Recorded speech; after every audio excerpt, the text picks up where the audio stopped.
This is episode 27 of Give Me a Chance, and it is your host speaking, Vittoria. Hi everyone, and welcome to a new episode of Give Me a Chance. I hope the stories we are going through in the past weeks and in the past months are giving you somewhat an inspiration and are showing you that change can come in so many ways. Such is the case of Marnik, our guest for today. Marnik got the chance to change his life after quitting his job and deciding to become a digital entrepreneur.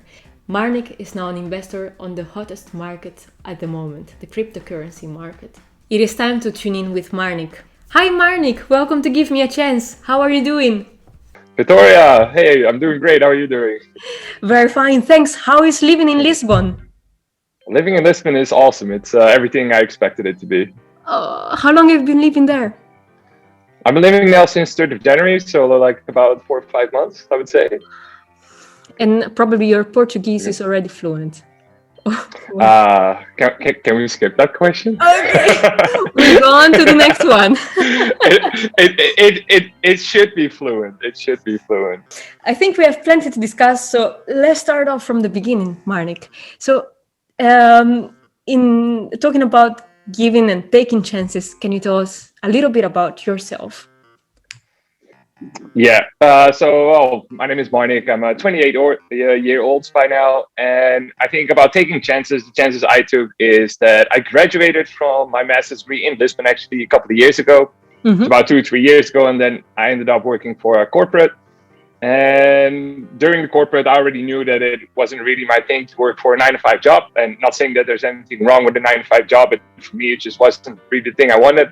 So at the end of last year, I decided to quit my corporate job and to cancel my rent and to start focusing on a career as a digital entrepreneur and to move to Lisbon as well. So cancel my rent, move to Lisbon, and here we are. So I guess that's the topic of today.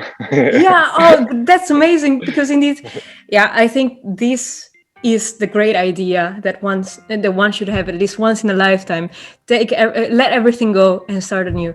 But you were saying that indeed you were working on a 9-to-5 job and you came from university, and before that, did you have the chance to experience some kind of freedom, or did you just go through studying and then went on to working?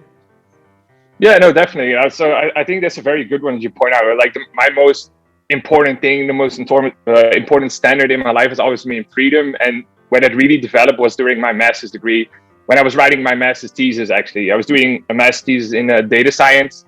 So I had to write like an algorithm, and that is on itself very complex. But once you have it written, you just run it and you just wait.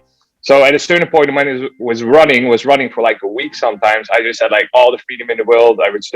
Sometimes I was just writing the thing, then I was running it, interpreting the data. But all the other time I was at all the freedom. I was traveling and, just having a very good time. And I was living in Lisbon as well at the moment. And I realized back then, like, hey, man, I need to live like this forever. So that's where it started. And probably in Lisbon. Is there some way that you are linked to the city? Yeah, I lost my heart to Lisbon. I cannot really explain it as well. It's just the city just has something, and I have a lot of friends who experience the same thing. And even now, I live in a city with a lot of people I used to study with as well. So it's funny that everyone is always coming back. I'm really interested in one thing that you said. So indeed, you went on to work in a corporate, and you realized that it was not the place really where you were meant to be. And how did the realization come for you? Yeah, I think the realization really came at what, like, it was already there before I began. Like, I already knew that I just wanted all the freedom I could need, and the amount of freedom I wanted would only be achieved by working for myself. But at a certain, I actually tried to set something up, but it didn't work out, so kind of lost my money with it. So I had to start working, and so it was always there during the job, but I figured that I needed more experience to start something for myself. So I kind of didn't give myself a way to start for myself because I believed I needed experience first. But then at a certain point, I had a run-in with my manager, my first manager at the time. And I was like, I think 3 or 4 months into my job, maybe up to 6 months. It was like your classical run-in with your manager that you would have. And he was being really rude about something. I had a very tough time. And at that point, I remember during the heavy discussion, I was just like, you know what? I'm always going to have this situation one way or the other. If I'm working for someone, if I have to, if someone else, I'm obligated to report to someone. Yeah. So that's the moment I decided, you know what, I'm just going to find a way. You needed to be an entrepreneur, or at least something to get out of the cycle. Was entrepreneurship indeed something that always lingered to you? Yeah, always.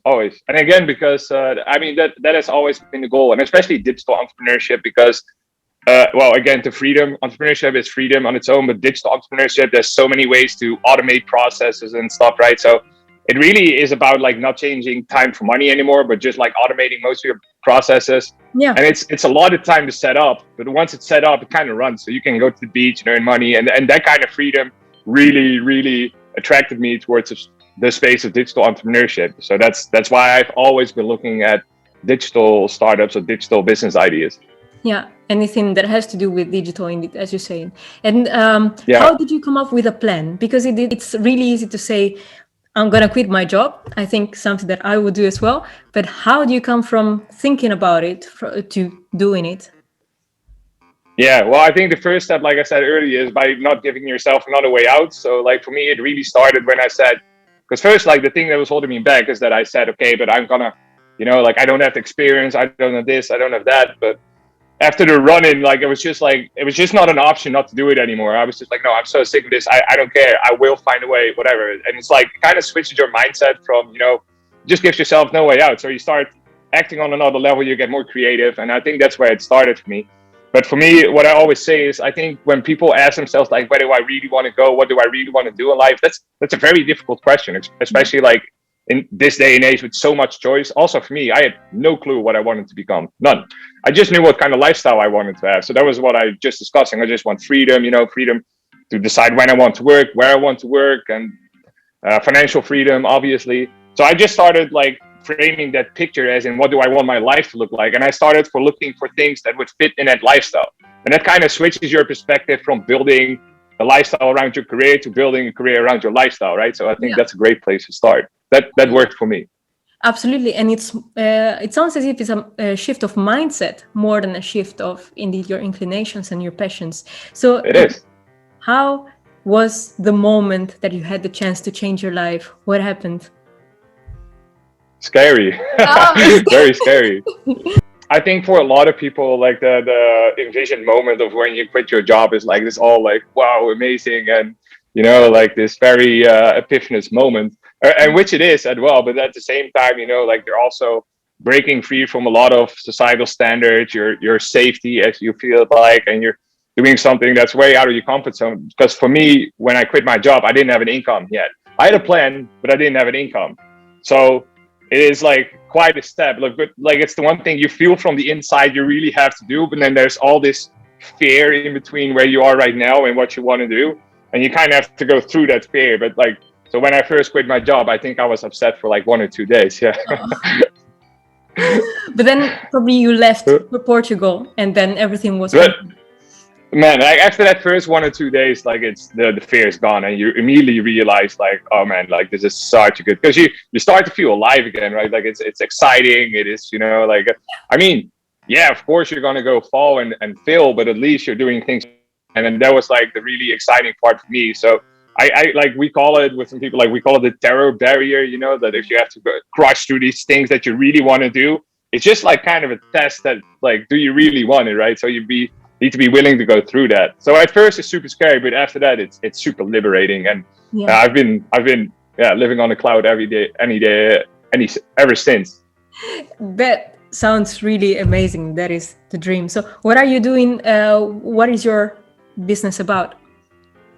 Yeah, right now I'm a crypto trader and investor. So I'm doing full-time investing and trading crypto with, especially right now, my twin brother also joined me last month. He also quit his job. So we're doing it together, investing and trading. And it's been awesome. It's really awesome. Have you always heard about crypto? Because it's something that is coming up, of course. But have you always been interested in investing, for example? No, not at all. Like, not at all. That only became like a couple of months ago. look, when I quit my job, my plan was to start up a marketing business. That was like my way out. But so I quit my job. I think I canceled it in like October, November or something. And then I was supposed to finish it end of January. And then it was only December when I started investing in crypto, but not really as a main occupation. I just invested some money in it. And then crypto just blew up, like was right before everything went skyrocketing.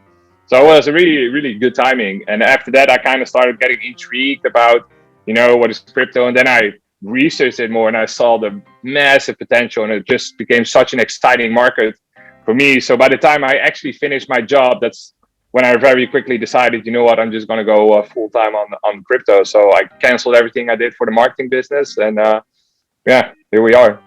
Extremely brave. That's amazing, even to dare to switch your plan at the last second. But indeed, it must be worth it, and that gives you a lot of freedom.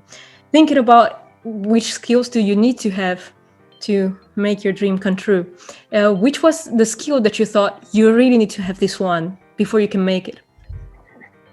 Yeah, it's funny, right? Like the skill you immediately think about is like some hard skills or something. Like, I don't know, like do you need programming? Do you need social media skills or something? And that's the way I always thought about it as well.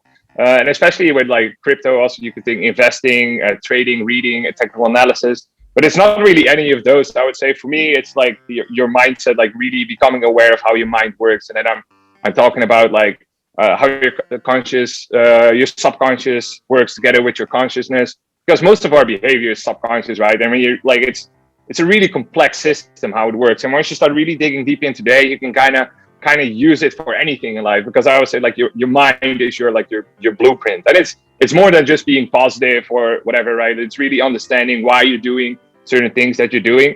And once I really started working on that and digging into that, then the rest really came from itself, because knowing is not the problem in our society, right? We have YouTube. Everything I learned as well for crypto, I learned from YouTube, like all of it, like investing, technical analysis, all for free. So we live in a society where you can learn a lot of things from YouTube. Pretty much like almost everything you want to learn, you can learn on YouTube nowadays for free. So that's not really the problem. I think the real important thing is like, how can you make sure you are set up in such a way in terms of your mindset that you're going to succeed? Yeah. So I would say definitely dig into yourself. Yeah, your subconscious, and your mindset is probably one of the key elements in your journey, so to hear. I'm thinking about the people that might listen to your story and be intrigued to do the same. I mean, one of them is here. Which would you have for us to do the same? I mean, I would start reading a couple of books, I would say. I think that's a good starting point. It's really hard to give like practical, because I think everyone's journey is different. For me, I just did a course in really on mindset. It was a Bob Proctor course called Thinking into Results. Yeah. That was amazing for me. Opened a lot of books. But if you just want to like have a first impression, see if it catches you or not, because I also think you have to be ready for it to catch you. You cannot force it. So read a book called Think and Grow Rich by Napoleon Hill. That's pretty much where it started for me. Yeah. So I would say just start there and see what happens. Maybe at most they will plant the seed in your head, but then it will grow from there. And Marnik, just as a closing piece to your story, what holds the future for you? Exciting stuff. Right now I'm in Lisbon, but I'm gonna move away. I'm gonna move to Bali in September, and I'm gonna experience a true digital nomad life there, because I've always really wanted to be a digital nomad, and I am now. So I'm gonna make the most use of it. Like I don't have anything holding me back, right? Like I'm single. I don't have a house or anything, so I can go wherever I want. Yeah. So I'm gonna do that. So I think for the next 1 or 2 years, I'll be traveling around the world a little bit, see what's nice, and just start building more on the business skills around crypto. Yeah. And what is your wildest dream? Base jumping. That's my wildest dream. Oh yeah. Who knows? Maybe when. But don't tell my mom though. We are not gonna tell. Marnik, I wish you all the best. This sounds amazing, and it's so brave of you to have taken the step, and such an inspiration to all of us that actually still dream of doing the same. So thanks for sharing it, and all the best. Yeah, thank you so much for having me, Victoria. It was a blast. This was Marnik's story. After working for a few years in a corporate job, Marnik decided that that was not the path he was supposed to follow, and that actually he would fit better in an entrepreneurial environment. So Marnik decided to quit his job and become a digital entrepreneur. And although he first thought about going into marketing, he later on decided to get to know more and get involved with the cryptocurrency market. Marnik is now an investor and a digital entrepreneur chasing his dream of financial freedom and loving the job he does. This was the end of this episode. Have you ever had the chance to change your life, or do you know anybody who has? Please get in touch with us and leave a comment here below. And if you've enjoyed this episode, do not forget to like and subscribe to this channel, and see you next time. Give me a chance on your screen and in your ears.